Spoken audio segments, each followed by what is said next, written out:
Well, here it is, Tuesday afternoon. This Renegade, the two-stroke Renegade, had a problem the other day with one of the coils not working. Here's the offending coil right here, and if we look at and get you around in the light somewhere where you can see, how about that? Maybe not. Here's the well, can't see a thing. How about that? Here's the offending piece, which is this green wire right here is no longer connected. It's broken away.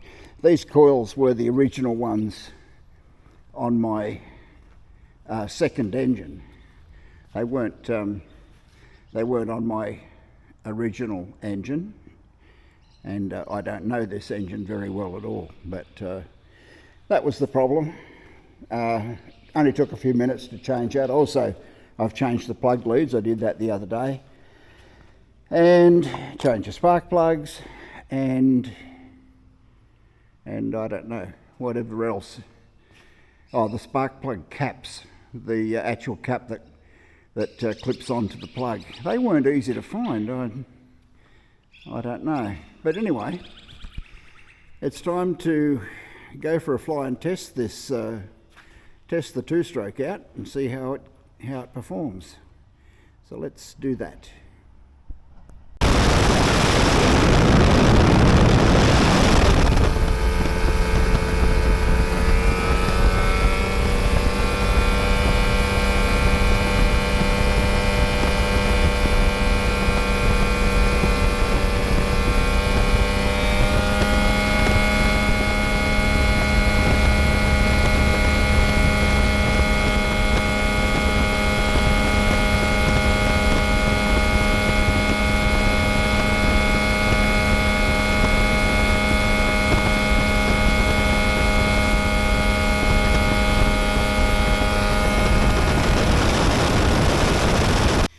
Okay, just a little bit of a catch-up on what we did yesterday.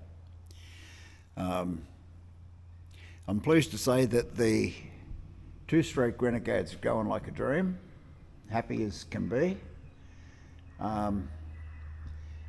I still have to adjust the brakes a little bit more at the moment.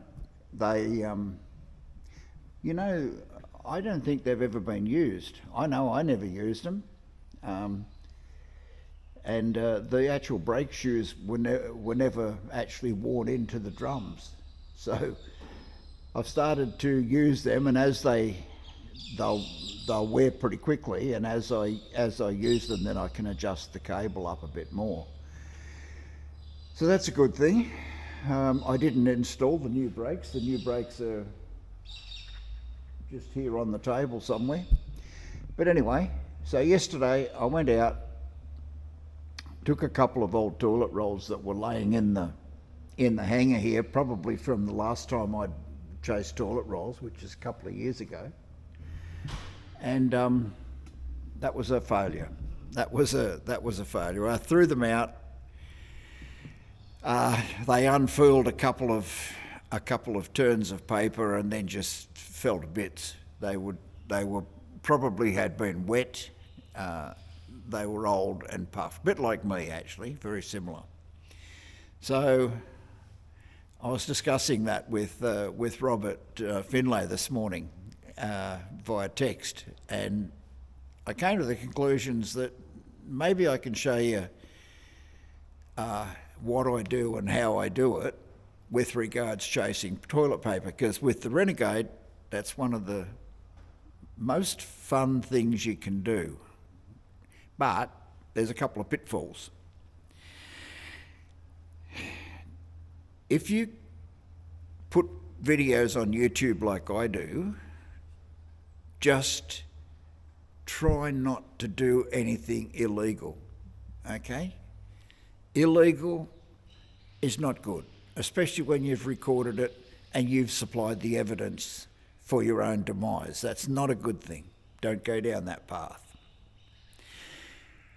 where am I going with that? Okay, this aeroplane, the two-stroke aeroplane, dun dun dun dun dun dun. If we look over here at the back, in Australia we've got two systems of registration.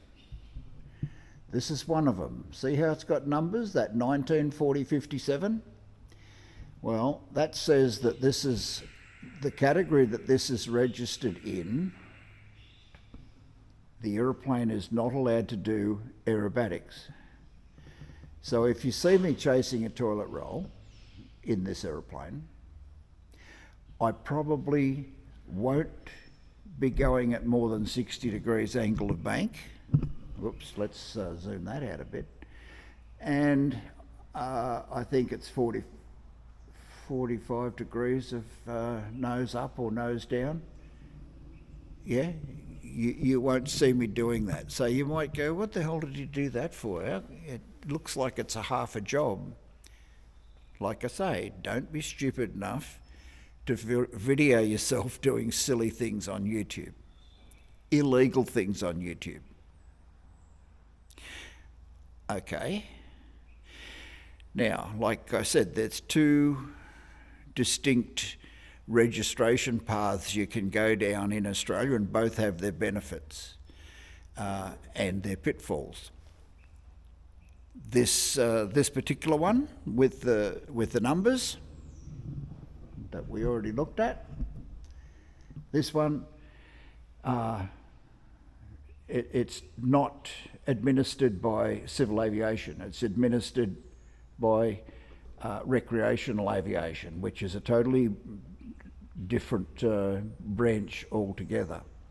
Now, if we look over here at Rosie's aeroplane, it doesn't have numbers on the back. Yeah? I don't know if you can see that very well, but it has letters on the back. This one is administered by civil aviation. Yep. Okay, so what's the difference? They're both the same sort of aeroplane. The difference is Rosie's aeroplane is allowed to do aerobatics if the person flying it is qualified. Let's not do that. If the person who's flying the aeroplane is qualified and trained, which I am, I have aerobatic rating and I was trained to do it and so on. I can video myself in Rosie's aeroplane doing aerobatics. Matter of fact, Rosie's aeroplane's in phase 1 flight testing at the moment. I don't intend to do aerobatics in Rosie's aeroplane, but I could if I wanted to. Matter of fact, if I want Rosie's aeroplane to be endorsed for aerobatics, then we have to prove that it will do whatever aerobatics I'm claiming it will do, and come up with entry speeds and so on, all the things that you need to pass on to the next person that might buy the aeroplane. My intention's not to do that, but I'm just telling you that I can. If we so desired, we can, do aerobatics in Rosie's aeroplane and get it signed off to be able to do aerobatics into the future. But the other Renegade, no. That Renegade, poor little sausage, not allowed to do aerobatics. Okay?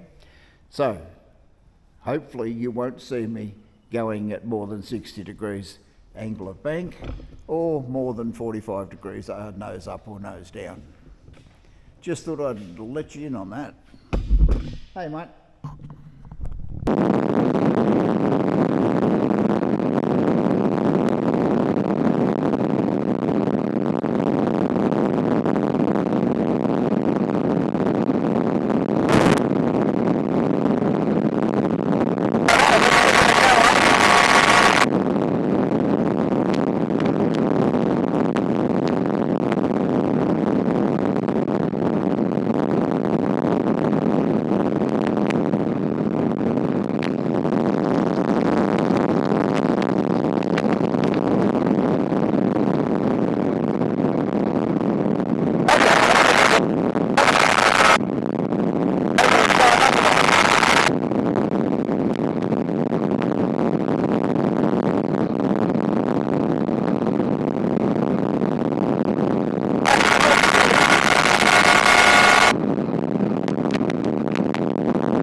This is a target-rich environment, as Tom Cruise would say in the first Top Gun movie.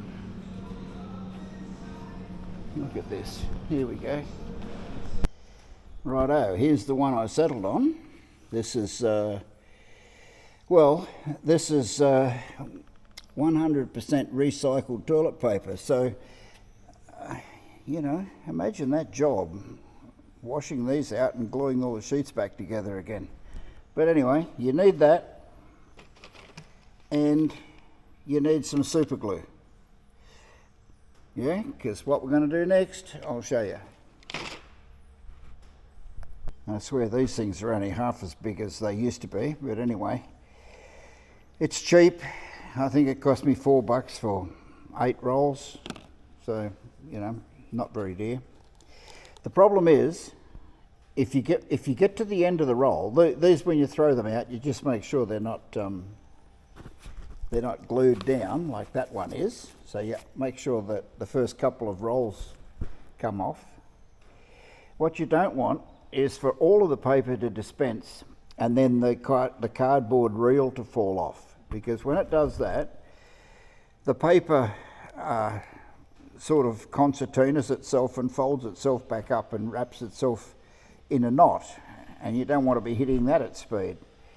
So you use the super glue and you just put one little dot here and one over here somewhere, and the same on the other roll. One there, one over here. You don't want a gallon of it on there. You don't. That'll stop the cardboard from falling away from the last few sheets, and then it'll fall in a more or less straight line. I'll take you out and show you, but it might not be this afternoon. I've got some other work to do.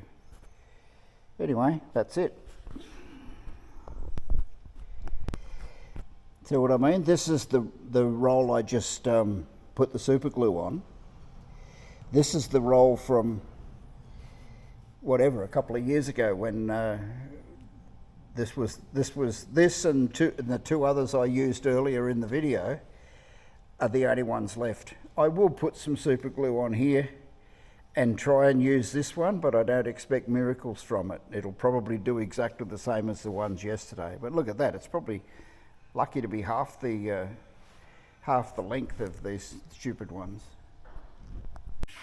Here we are at the end of another week. It's Friday afternoon. We'll go with the intentions for starters. I had intended to fly the two-stroke Renegade this afternoon or today, and throw a couple of toilet rolls out and chase them. That ain't going to happen. It's still freezing outside. Yeah, for us it's cold. Yeah, now I know that people in North America in particular, this is probably a summer's day. The garden hose was frozen over this morning when I woke up, and it hasn't improved a whole lot. So that ain't happening. The Renegades they're tied to the ground today. Yesterday I took the radial Renegade for a taxi test. It hasn't been started for. It's got to be at least 6 weeks, and I've actually shown the drip tray a couple of times as not having any oil in it, which it's got a little bit of oil in it now, and things are still dripping, but it hadn't leaked any oil for ages and ages and ages. So I started it up yesterday, and obviously it's been saving all the leaks up. It's been saving them, like there, for instance. There's a whole bunch of oil on the ground that's dripped off the undercarriage. I've wiped most of the oil off it was all on this wing, not so much on the other one. There's still some here, as a matter of fact. But the interesting thing is there was oil, obviously, that had leaked out of this exhaust collector ring at each of these segment joints and had got onto the outside of the pipe.